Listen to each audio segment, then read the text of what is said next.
광야에서 사가랴의 아들 요한에게 임하니라. 단순한 역사적 사실을 짧게 기술했지만 이 속에는 어마어마한 시사하는 바가 들어있죠. 자, 1차적으로 정확하게 성경은 역사적 기록이기 때문에 단 하나도 무슨 이 종교적인 어떤 상황을 위해서 만들어지거나 아니면 무슨 꾸며낸 이야기가 없습니다. 있는 그대로 다 실제 있었던 역사적 사실이라는 것을 잊지 마셔야 되겠죠. 많은 사람들이 성경은 종교책이다, 성경은 뭐 신앙에 관한 영적인 책이다, 이런 식의 표현을 하는데 그것은 성경은 과학적 사실에 있어서나 또는 지명, 인명, 역사적 사실에 있어서는 오류가 있을 수도 있다는 것을 은연중에 암시하고 있는데, 그와 같은 사람들을 우리는 신정통주의자 또는 더 나아가서 사실은 불신자겠죠. 이름만 그럴싸하게 붙였지 실제적으로 성경이 1.1획도 오류가 없는 하나님의 말씀이라는 사실을 믿지 않고 오직 종교적인 가르침과 그렇죠? 그런 것들만을 받아들이고자 하는 그런 참으로 안타까운 그런 사람들 중에, 물론 그리스도인들 중에도 그들의 잘못된 이 것들을 아마 받아들여서 학자들의 견해나 이런 것들을, 사람의 권위를 하나님 말씀보다 더 위에 두는 사람들은 그렇게 오류가 나서 빗나갈 수도 있죠.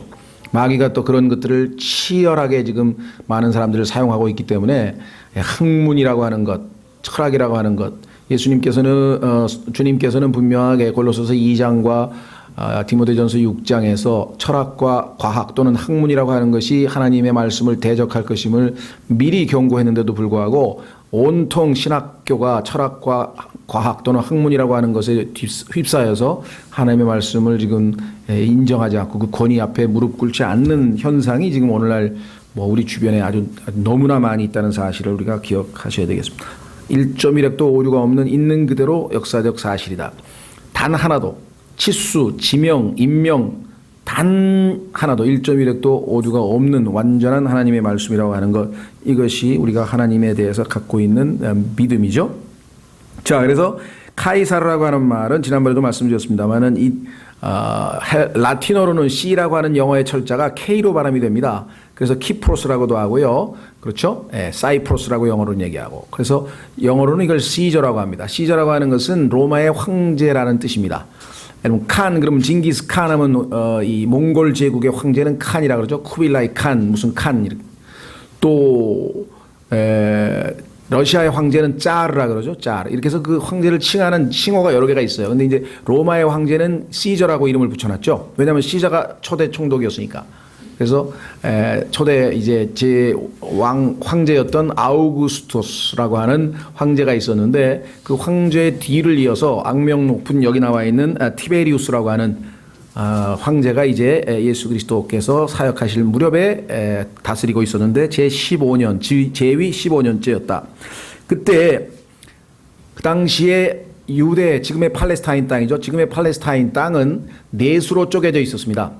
그것은 왜냐하면 그 전에 이 소위 말하면 알렉산더 대왕의 그 통치가 끝나고, 짧은 통치가 끝나고 제자가 아니라 내 장군에 의해서 그 땅이 알렉산더 대왕의 제국이 쪼개지면서 시리아라고 하는 지역에 해당되는 지역이었는데, 이 지역이 팔레스타인하고 이 지역을 서로 이제 나누어서, 여기 4분 영주라고 하는 것은 한 영토의 4분의 1을 다스리는 영주라 이런 뜻이죠.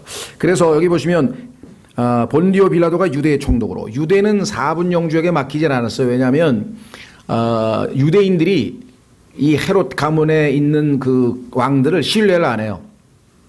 그래서 이들이 에돔 족속인가 그럴 거예요. 지금 역사적으로 봤을 때. 그래서 그들을 인정을 잘 안 하니까 로마가 직접 통치합니다. 그래서 유대 지역은 이제 로마의 총독이 왔고요. 그다음에 헤롯은 갈릴리는 4분 영주로, 그의 동생 빌립, 그 다음에 이 사람이 이두레와 드라고니시라고 하는 곳의 4분 영주로, 그 다음에 나머지 4분의 1은 루사니아라는 사람이 이렇게 해서 내수로 쪼개서 유다는 로마 총독이 직접 다스렸다. 역사적으로 정확하게 다 확인되어 있는 사실이니까 더 이상 길게 얘기할 거 없겠죠. 안나스와 가야바가 대제사장으로 있을 때 안나스와 그의 사위가 두 사람이 대제사장이 있었는데요. 성경에 보면은 제사장들이 한 명이 아니라 두 명일 경우가 역사적으로도 몇 번 있습니다. 그래서 구약에도 보면 나오고요. 그 다음에 하나님의 말씀이 자 여기 이제 중요하네요.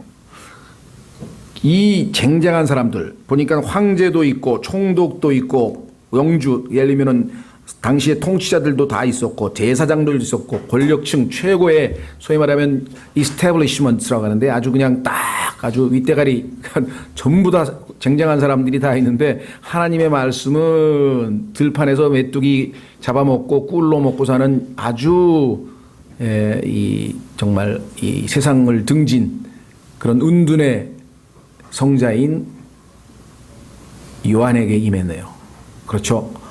그러니까 하나님의 말씀은 항상 하나님의 부르심에 하나님께서 원하는 그 겸손한 마음 자세로 하나님 앞에 올바른 태도를 취하고 있는 사람을 하나님이 쓰시는 거지 무슨 쟁쟁하고 막 학문이 뛰어나고 무슨 머리가 천재고 그런 사람들을 쓰시는 것은 아니라는 것을 여기서도 우리가 암시 받을 수가 있겠죠. 하나님의 말씀이 광야에서 사가랴의 아들 요한에게 임하니라.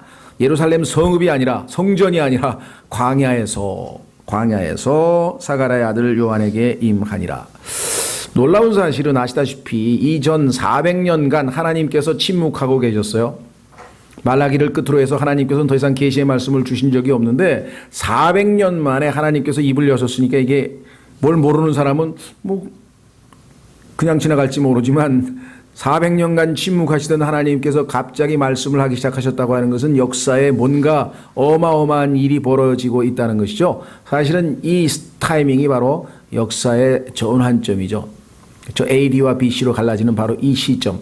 물론 이제 예수님의 탄생을 기점으로 해서 AD와 BC로 나눴지만 실제적으로는 이제 여기서부터 그렇죠? 예수 그리스도께서 하나님의 그 임무를 하나님께 자기에게 부여하시는 그 임무를 수행하기 위해서 이제 출발하시는 거죠. 기름 부음을 받으시면서 자. 그래서 그가 요르단 부근의 온 지역으로 가서 죄들의 사면을 얻게 하는 회개의 침례를 선포하였는데 자, 그래서 이제 조심하셔야 됩니다. 신약 교리, 신약 시대의 침례의 교리를 여기 누가복음에 나오는 침례하고 견주어서 해석하시면 안 돼요. 여기는 분명히 뭐냐면 침례가 그냥 침례가 아니라 회개의 침례라고 했습니다. 그러니까 진심으로 회개했다는 것이 입증되면 즉 회개에 합당한 열매를 보이면 그것을 입증하는 증거로서의 침례를 준 것이기 때문에 예수 그리스도를 믿고 구원받은 사람이 죽었고 주님과 함께 장사됐고 그리고 주님과 함께 부활했다라고 하는 그 영적 침례를 받은 사람에게 물침례를 준 그것과는 사뭇 다르다는 것. 지금 구약적 배경이라는 것. 이거를 놓치면 침례에 관해서 어마어마하게 혼돈을 일으키게 될 것입니다. 그렇죠? 그래서 이것은 침례는 침례인데 목적이 뭐냐면 회개예요. 그 침례는 회개했다고 하는 증명서나 말이 일종의. 그렇죠? 여러분 성경에 보니까 구약 시대에 이스라엘 백성이 모세에게로 침례를 받았다. 그러니까 모세가 그 홍해 바다를 가르고 그거를 통과했는데 고린도전서 10장에 보면은 그게 모세에게로 침례받은 사건으로 해석하잖아요. 그렇죠? 그러니까 유대의 백성에게 있어서의 침례라고 하는 것은 첫 번째 무슨 의미를 가지고 있냐면은 정말 새로운 출발이에요. 애굽을 등지고 이제 그렇죠? 새로운 출발을 한다는 즉 그간의 노예 생활을 청산하고 돌이켰다고 하는 어떤 그런 의미를 나타내기 때문에 신약 시대의 침례 교리에다가 여기다 갖다 붙이면 곤란하다 이런 것입니다. 자, 그래서 이스라엘 백성은 홍해를 건널 때도 이미 한 번 침례를 겪었고요. 그 다음에 여러분 잘 아시는 요단강을 건널 때도 또 한 번 물이 갈라져서 또 한 번 건너갔죠. 그래서 하나님께서 유대인들에게 지금 이 시대에 예수 그리스도께서 오셨을 때 요구하고 있는 것은 회개하는 마음입니다. 그래서 그것을 선포한 것이 바로 침례인 요한이죠. 그렇죠. 자, 한번 확인해 보겠습니다. 말라기 3장 7절. 구약 성경 마지막 부분에 이스라엘 백성에게 타락하여 더 이상 돌이킬 수 없는 이스라엘 백성에게 하나님께서 마지막으로 선포하신 것은 돌아오라라고 하는 말씀이에요. 돌아오라. 돌이키라 이거죠. 돌이키라. 잘못된 길로 가고 있으니까 돌이키라 이 말이죠. 회개라고 하는 단어 자체가 바로 그런 뜻입니다. 가던 길을 돌이켜서 반대 방향으로 방향 전환을 의미하는 것이죠. 하나님 없는 인생을 살다가 하나님이 계시다. 그래서 하나님께로 돌이키는 것을 우리가 회개라고 합니다. 자, 말라기 3장 7절. 말라기 3장 7절. 만군의 주가 말하노라. 심지어 너희 조상들의 날로부터 너희가 내 규례들을 버리고 떠나 그것들을 지키지 아니하였도다. 내게로 돌아오라. 그리하면 나도 너희에게로 돌아가리라. 그러나 너희가 이르기를 우리가 어떤 점에서 돌아가리까 하였도다. 자기들이 뭘 잘못했는지도 지금 모르고 있는 상황입니다. 그렇죠? 예. 사도행전 3장 19절. 사도행전 3장 19절에도 이스라엘 백성들이 회개에 대한 촉구가 나옵니다.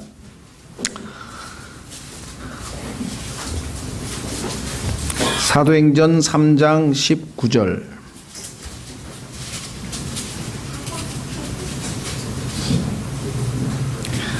자, 이 역시 교회 시대의 성도들에 대한 복음과는 사뭇 다르다는 것 잘 나누라 그랬죠. 교회 시대가 아니라 그랬죠. 아직. 자, 그런즉 너희는 회개하고 회심하라. 그리하면 새롭게 하는 때가 주의 앞으로부터 이를 때.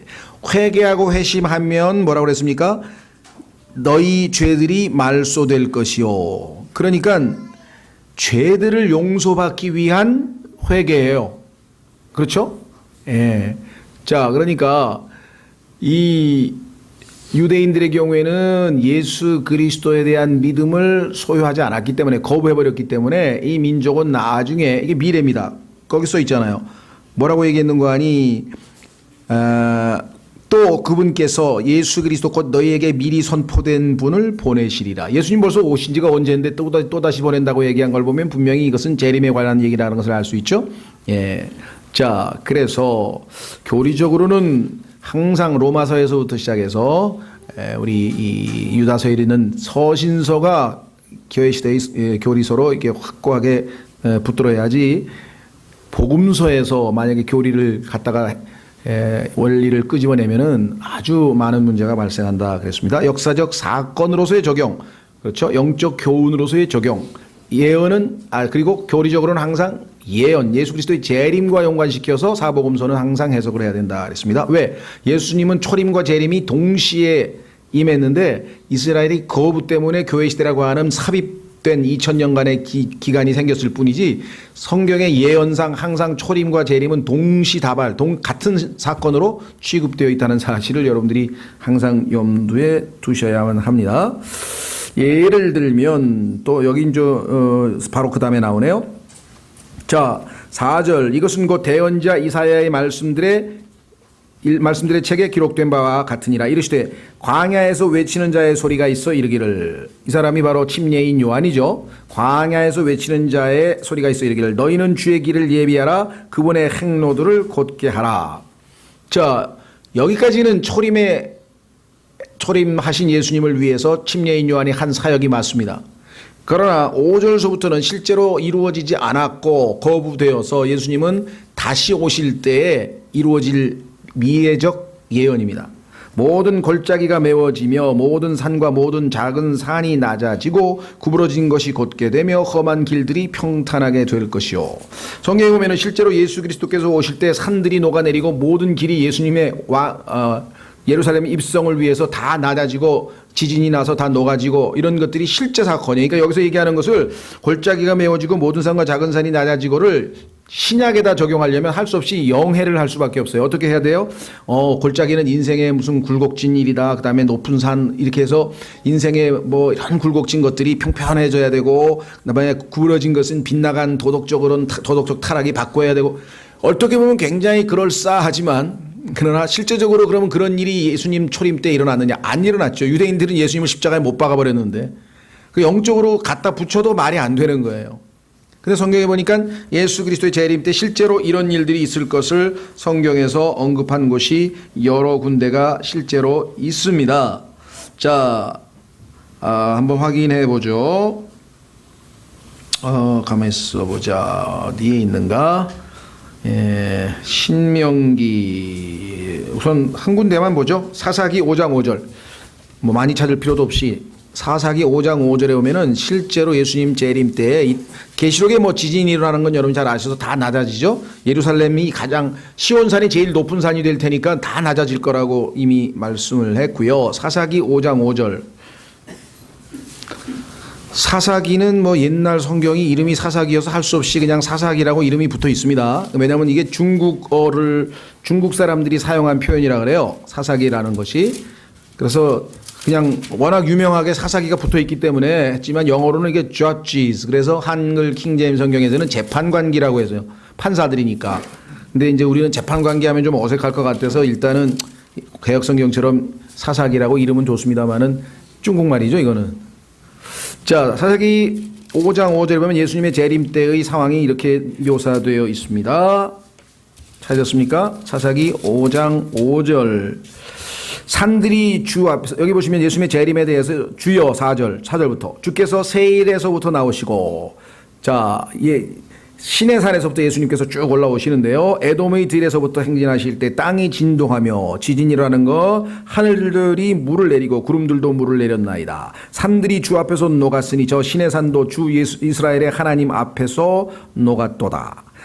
이런 실제적으로 예수 그리스도가 오실 때 지진과 이러한 모든 것들이 일어나서 가장 높은 산이 어디 산이냐? 시온산이 제일 높은 산인데요. 다 평탄하게 되는 것이죠. 여러분들 실제적으로 노아의 홍수에 의해서 이 지각의 그 융기에 의해서 지금 산들이 생긴 거예요. 원래는 평평했던 것이, 산이라고 하는 것은 실제적으로 노아의 홍수 심판에 의한 결과로 생겨났던 것들이기 때문에 그것들이 다시 회복되겠죠. 자, 이사야서 2장으로 한번 가보세요. 이사야서 2장.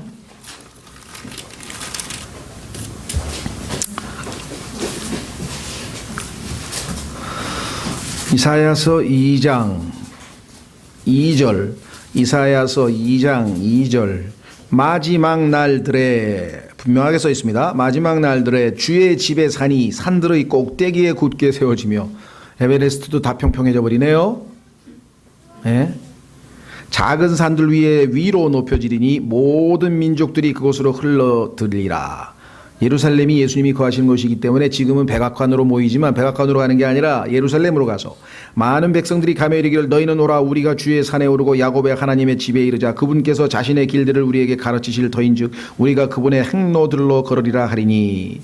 이는 법이, 이 법은 마태복음 5장 6장 7장에 나와 있는 소위 말하는 왕국법입니다. 마태복음 5장 6장 7장에 나와 있는 그 천년왕국의 헌법이 시온에서 나아가며 주의 말씀이 예루살렘으로부터 나아갈 것이기 때문이라. 그가 민족들 가운데서 심판하며 많은 백성들을 꾸짖으리니. 대환란 때 심판하셨죠. 그들이 자기들을 칼을 쳐서 보습을 만들고 전쟁 무기를 농사 무기로 바꿨어요. 자기들의 창을 쳐서 가지치는 낫을 만들리라. 민족이 민족을 치려고 칼을 들지 아니하고 그들이 다시는 전쟁을 배우지 아니하리라. 사관학교가 없어져 버렸대. 전쟁 연습을 할 필요가 없으니까. 평화로운 시대가 됐대. 자, 여러분들 뭐 이미 여러 번 들어서 아시겠지만 잘 기억, 혹시 못 들은 분을 위해서 이사야서 2장 4절에 보면은 이렇게 써 있습니다. 그가 민족들 가운데서 심판하며 많은 백성들을 꾸짖으리니. 그런데 이 구절은 싹 생략하고요. 자, 뉴욕 UN 본부 앞에 가면 Isaiah's Wall, 이사야의 벽이라 해가지고 큰 대리석이 하나 기념비가 있는데, 거기에 유엔은 세계 평화를 위해서 존재하는데 세계 평화를 나타내는 가장 멋진 표현이 무엇인가? 이사야서를 인용을 해놨어요. 뭐라고 인용했냐? 여기 그대로 써 있습니다. 자, 그들이 자기들의 칼을 쳐서 보습을 만들고 자기들의 창을 쳐서 가지치는 낫을 만들리라. 민족이 민족을 치려고 칼을 들지 아니하고 그들이 다시는 전쟁을 배우지 아니하리라. 이거보다 더 멋진 표현이 어디 있느냐? 그래서 유엔 본부 앞에다 이걸 딱 써놨어요. 문제는 어디 있느냐? 성경을 왜 앞부분은 잘라먹었냐 이거죠. 그가 민족들 가운데 심판하며 많은 백성들을 꾸짖으리니. 전쟁, 아마겟돈 전쟁에서 재림하시는 예수 그리스도께서 민족들, 즉 유엔으로 뭉쳐 적 그리스도를 숭배하고 있었던 그 이 땅의 왕국을, 세상 왕국을 완전히 다 멸하고 심판한 후에야 진정한 평화는 오는 것이죠. 그런데 앞부분에 자기들이 심판받을 거는 싹 빼놓고 자기들의 힘으로 예수 그리스도께서 가져오실 태평천하를 유엔을 통해서 만들어 보겠다 그랬는데, 유엔이 생기고 나서 전쟁이 3배가 증가했습니다. 비율이. 지금까지 90번 넘는 전쟁이 터졌어요. 유엔이 생기고 나서. 그 전에는 전쟁 비율이 지금 그 발생률이 30% 미만, 30%가 안 돼요. 1945년 이전에 전쟁이 일어난 수준을 보면은 뭐 10년 만에 한 번씩 전쟁이 일어났다면, 유엔이 생기고 나서는 3년 만에 한 번씩 전쟁이 터지는 거예요. 그런데도 불구하고 이 평화를 이게 하나님 평강의 통치자이신 이사야서 9장 6절에 예수 그리스도께서 이 땅에서 하실 일을 유엔이 하겠다 그랬는데 거기다 또 성경의 앞부분은 3분의 1은 잘라먹고 얼마나 우스운 고강이 되겠어요? 적그리스도가 나타나서 내가 이 말씀대로 이루리라 했겠죠. 그래서 성경에 보면은 그가 peacefully 평화로이 이 땅을 장악하리라. 다니엘서에 달리 써 있는 게 아니에요. 겉보기에는 그가 평강의 통치자인 것처럼 행세를 하죠. 그렇죠? 예. 그러나 실제적으로는 아니라는 사실을 우리가 잘 알게 돼 있죠. 계시록 6장에도 보면은 활만 들고 있는 모습을 볼 수 있죠. 예. 자, 어쨌거나 누가복음 다시 돌아오시면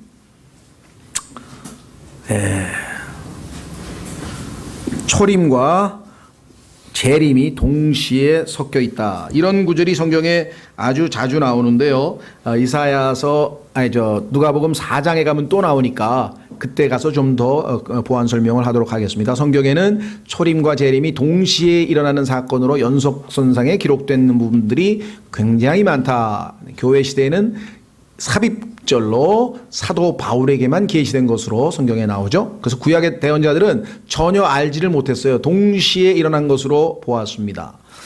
확인은 그 자세한 예는 나중에 확인하고요. 성경 구절을 한번 읽고 넘어가죠. 베드로전서 1장. 베드로전서 1장으로 가면은 바로 대언자들은 예수님의 초림과 재림을 예언을 했다. 미리.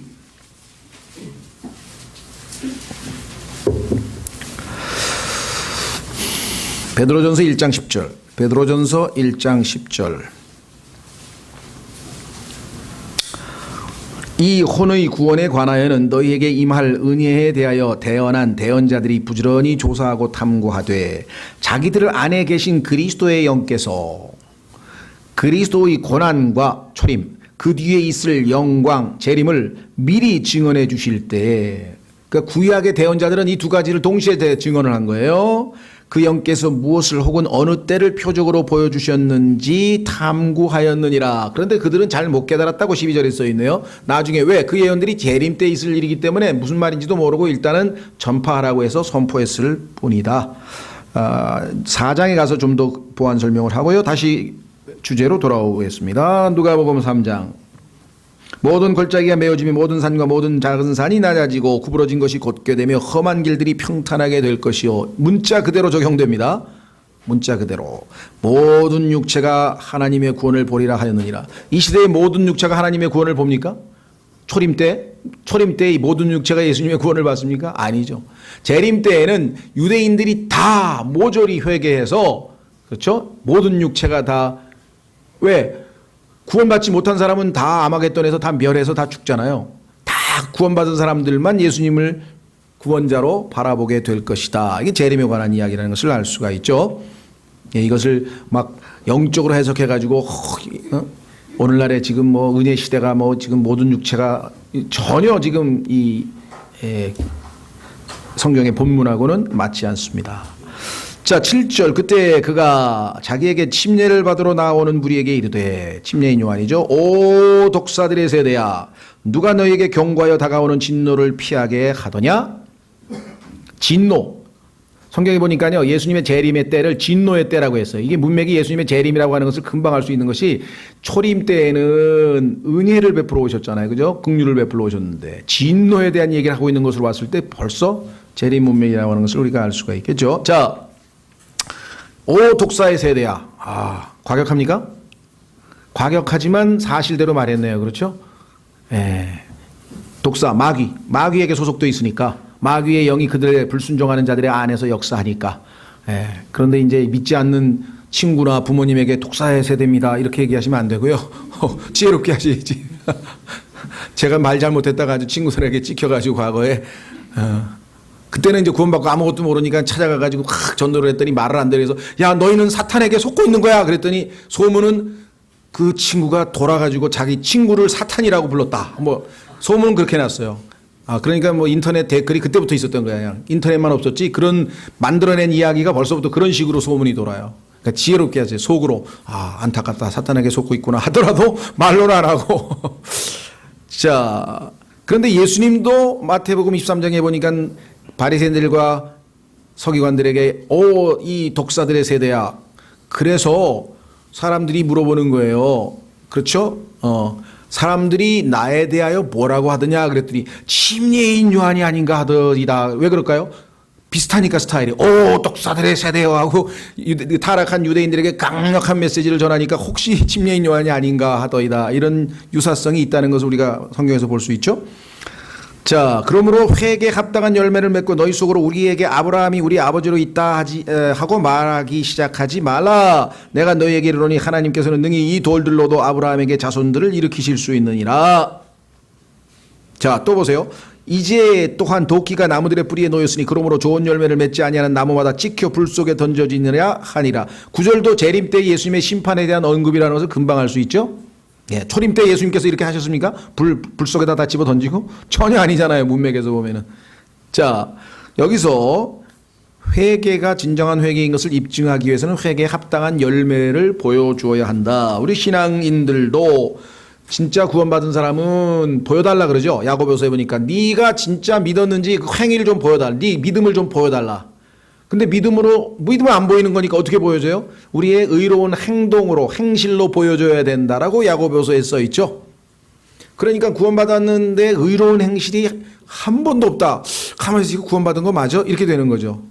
물론 의로운 행실을 보이고 간증을 보이고 살다가 타락했거나 잘못 속았거나 해가지고 다시 원점으로 돌아가 버린 사람들도 물론 많지만, 그러나 적어도 한 번도 증거를 보인 적이 없다.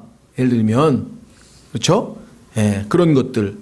자, 성경에 보니까 바울도, 이게 신약 교리가 우리는 교리로 가르치는 건 아니지만 신약에서도 바울이 이와 같이 전도한 적이 있어요. 실제적으로. 왜? 정말로 회개한 걸 입증을 좀 해봐라 말이에요. 너 말로 예수님 믿는다 그랬는데 도대체 진짜인지 아닌지 뭘로 입증하냐? 좀 보여달라 하고 바울도 얘기했어요. 여러분들은 야고보서에만 나오는 걸로 알지만 사도행전 26장 20절. 사도행전 26장 20절.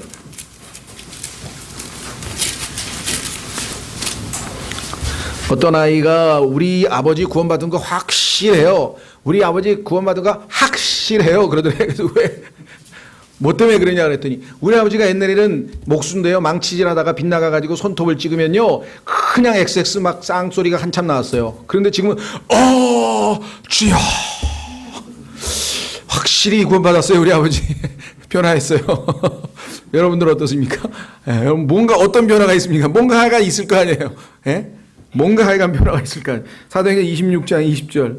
먼저 다마스쿠스 사람들에게 또 예루살렘에서 그리고 두루 모든 유대 지방과 이방인들에게 그들이 회개하고 하나님께 돌아와 회개에 합당한 일들을 행하여야 함을 보이매.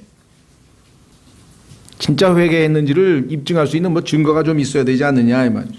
자, 실제로 모범 성도, 우리가 아이디얼, 모범적이고 이상적인 성도로 뽑고 있는 데살로니가 성도도 입증했어요. 그들이 분명히 회개했다는 것을 어떻게 입증했는가 한번 확인해 보겠습니다. 데살로니가 전서 1장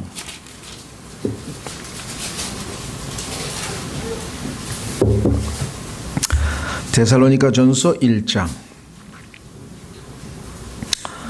4절.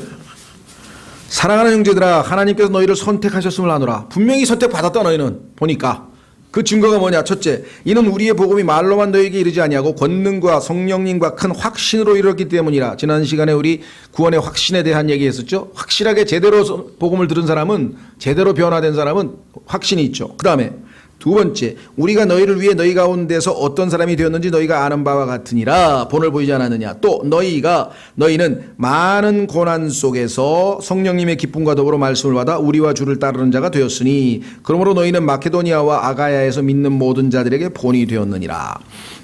주의 말씀이 너희로부터 나와 마케도니아와 아가야에 울려 퍼졌을 뿐 아니라 전도도 했죠. 하나님을 향한 너희의 믿음이 모든 곳에 퍼졌나니 그러므로 우리는 아무것도 말할 필요가 없노라. 너희의 증거는 뭐냐? 9절. 그들이 직접 우리에 관하여 보여주되 우리가 어떤 식으로 너희에게 들어갔는지 사람들이 간증하고 또 너희가 어떻게 우상들을 버리고 하나님께로 돌아와.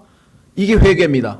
우상 숭배하던 자들이 다 버리고 옛 생활을 청산하고 새로운 스타일의 라이프 스타일을 가졌다. 새로운 스타일의 삶을 산다. 이러면 진짜구나. 이 사람 회개한 거 맞네.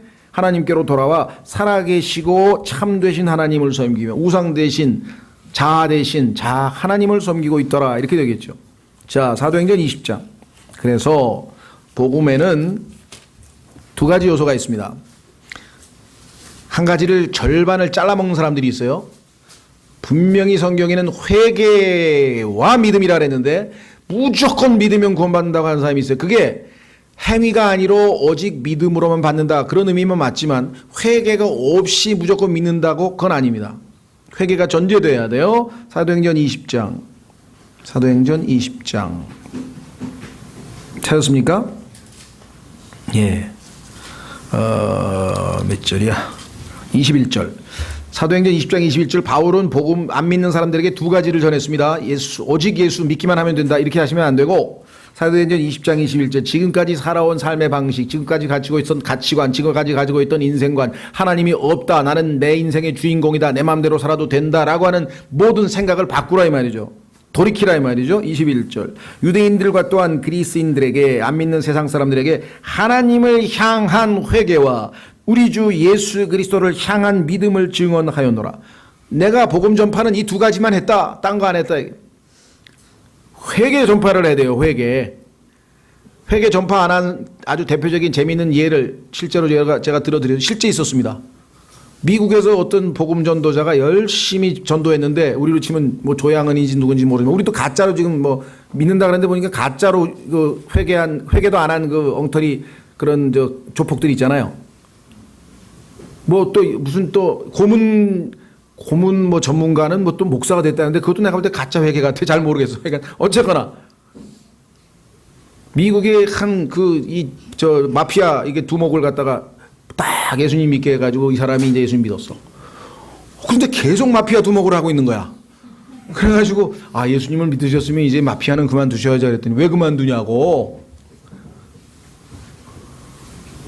마피아를 그만둬야 예수님을 두고 예수님을 믿어야만 된다고 했더라면 난 안 믿었지. 예수 믿으면 만사가 형통한다고 그랬잖아 당신이. 그래 나는 믿었을 뿐이야. 아시겠어요? 오늘날도 지금 예수 믿어보세요. 병 고쳐요. 예수 믿어보세요. 사업 잘 돼요. 예수 믿어보세요. 자손 잘 돼요. 예수 믿어보세요. 마음이 편해져요. 회개는 하나도 안 전하고 밤낮 그것만 전하니 이게 죄송합니다. false. 요즘 그 뭐라 하나 짝퉁. 가짜가 너무 많은 거예요. 왜? 회개를 안 한 거야. 하나님 앞에서 자기가 진정한 죄인이라고 하는 것을 인식하고 죄로부터 돌이켜서 하나님께로 향해야 되는데 그거는 없이 예수님 믿으면 뭐 좋은 일이 벌어진다니까 만사형통 이것만. 그런데 의외로 이런 사람들이 너무 많아요. 물론 전한 사람도 잘못이지. 그렇게 우리 교회 빨리 채워야 된다. 가득 채워라. 내 예배당을 가득 채워라. 막 밤낮 그러고 설교하니까 채워야 된다고 생각해서 막 엉터리 갖다가 그렇게 했는지 모르지만 회개가 전제된다. 회개. 자, 그래서 너희가 침례받고 싶어? 그렇다면 회개했다고 하는 증거를 좀 보여줘봐. 어떤 증거입니까? 그랬더니 자 얘기를 합니다.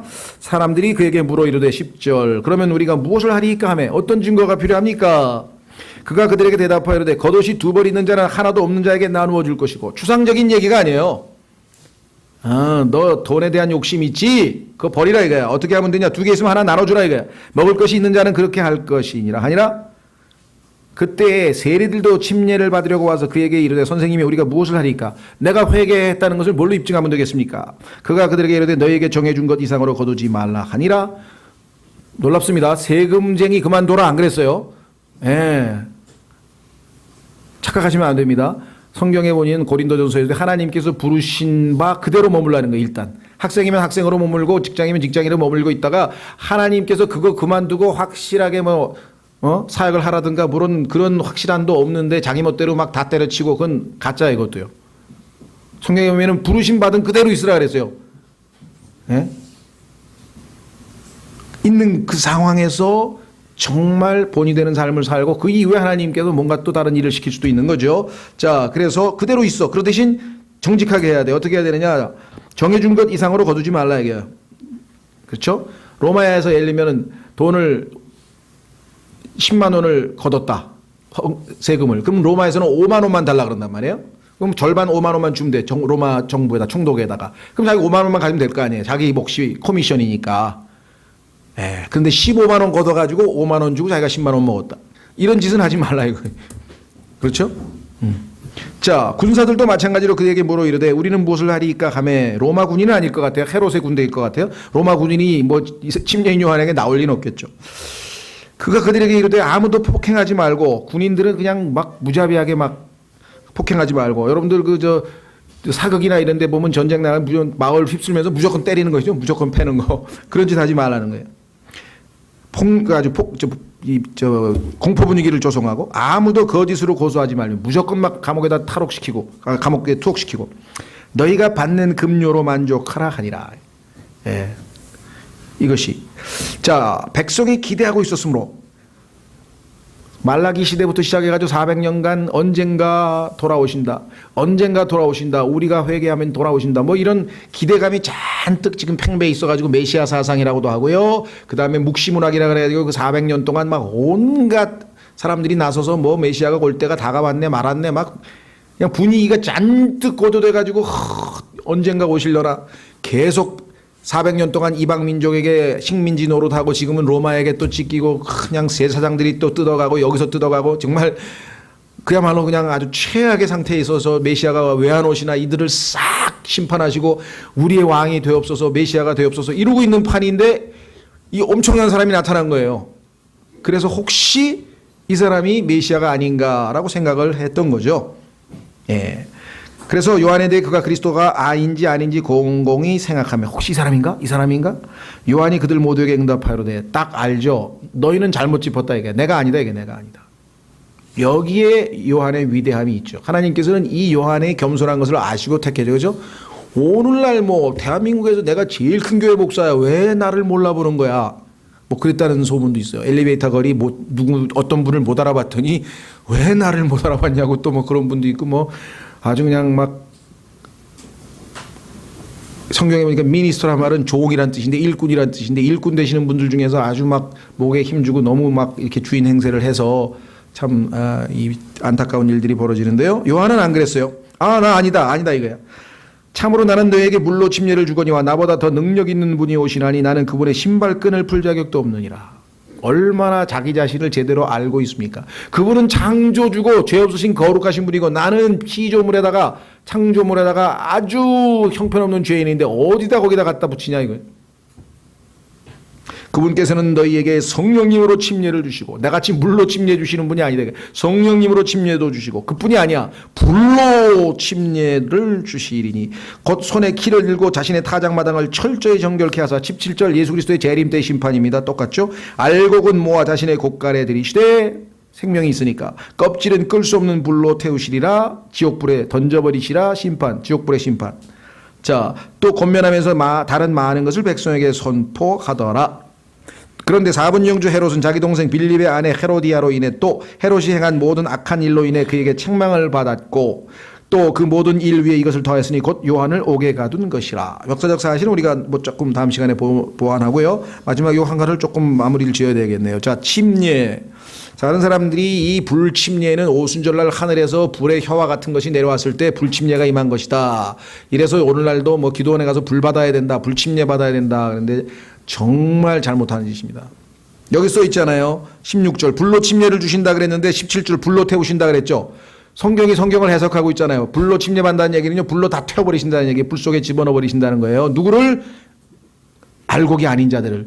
오늘날 이 시대는 뭐예요? 구원받지 못한 사람들을.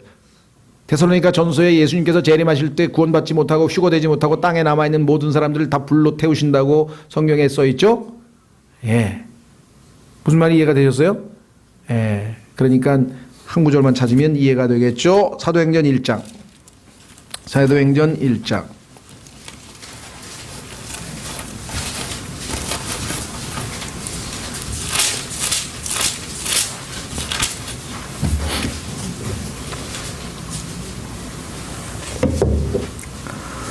사셨습니까? 예, 5절. 참으로 요한은 물로 침례를 주었을 때 너희는 이제부터 많은 날이 지나지 아니하여 성령님으로 침례를 받으리라 하시느니라. 왜 불침례는 빠졌을까요? 너희라 그러잖아요. 너희. 예수님 믿음 구원받은 자들은 다 불침례를 받을 필요가 없는 사람들이지. 불침례 대상이 아니잖아요. 그러니까 불침례가 당연히 빠져 있죠. 원래 불침례도 아까 인용하자면 그대로 다 들어가 있어야 되잖아요. 근데 여기는 불침례 받을 사람이 없으니까 불침례 받을 사람이 없으니까 당연히 성령으로 침례받는 얘기만 나올 수밖에 없죠. 불침례가 불이라고 하는 얘기는 아까 16, 17절을 두 구절을 비교해 보면 자동으로 나온다 그랬어요. 그런데도 이 아주 가장 기본적인 성경 해석의 범칙을 벗어나 가지고 불 받아야 된다고 막 돌아다니면서 제가 아는 한 분은 자기가 다니던 교회에서 나왔대. 그래서 왜 나왔냐 그러니까 갑자기 부흥회를 한다 그래서 갔더니 불 받으라 그래가지고 불을 다 끄더래요. 전기불을. 불 받아야 된다고. 그래서 뭐가 번쩍번쩍 서 보니까 그냥 목사님이 그냥 전지를 큰 걸 들고 그냥 부쩍부쩍 그지. 그래가지고 이 사기꾼이구나. 사기꾼. 잘못된 교회 왔다 그러고 떠났다. 그나마 분별력이 있으니까 사기꾼이라 했지. 다른 사람들이 진짜 불인 줄 알고 뭐 불 받으려고 난리를 쳤으니 참 웃지도 못하고 울지도 못하고. 예, 여러분이 정말 복된 사람이란 걸 아십시오. 진리가 너희를 자유케 하리라. 진리가 너희 영적인 미혹은요.